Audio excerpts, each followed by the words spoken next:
And lastly, we have what's known as the volumetric diet. It focuses on larger portions of lower calorie foods to feel full on less calories. It's heavier on fiber, water, and lean protein, and it's lower on fatty foods and easy to overconsume sugary or starchy foods. Nothing is directly cut out, but there's a recommended limitation of high calorie, low volume foods like fatty meats, full fat dairy, low volume starches like potato, rice, and pasta, fatty fish, nuts, seeds, oils, and anything sugary. So its common foods are non-starchy vegetables, fruits, lean meats, legumes, whole grains, lean fish, eggs, and soups. For its nutrient capacity, it generally tends to avoid fat due to their caloric density. Avoiding fatty foods could lead to a lack of DHA, EPA, calcium, iron, zinc, and selenium, and you might have more trouble absorbing fat-soluble vitamins A, D, E, and K. But all of this can be covered with some planning due to no actual omissions, just a preference toward low-calorie foods. I'm thinking 3.5 stars. For maintainability, I would say it's more so than most because it's designed to be satisfying to eat in such large amounts. And if you want something more caloric, there's nothing actually stopping you as long as it's the exception. With no real restrictions, it actually favors overeaters. The main problem might actually be the cost and prep time, which can add up.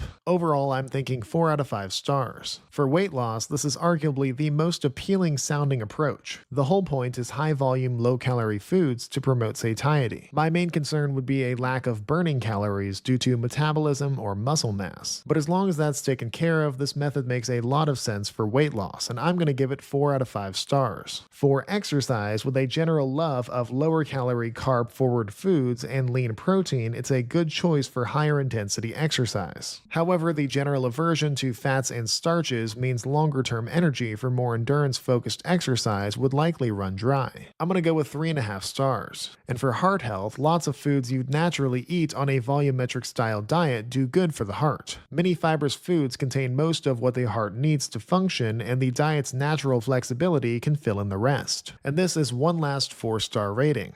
So those are my thoughts on some of the more popular diets. My attempt to be objective about a topic that was realistically not meant to be judged in this manner. I feel like my criteria and arguments were sound, but if you want to take this whole video with a grain of salt, I honestly wouldn't blame you. The best diet is the one that works for you long term. Your nutritional needs, your ethics, your preferences, otherwise you're never going to stick with it. Though there are some useful principles in these 15 that I'm sure are worth emulating. Now if you enjoyed this video, or at the very least learned a little something, I encourage you to subscribe as I make regular videos going over various topics related to nutrition. I also encourage you to share it with someone who you think might find it useful or interesting. Go ahead and let me know down in the comments if you think any other topics would fit this format. And remember that all I ask is that you do your own research and advocate for your body. You only get the one.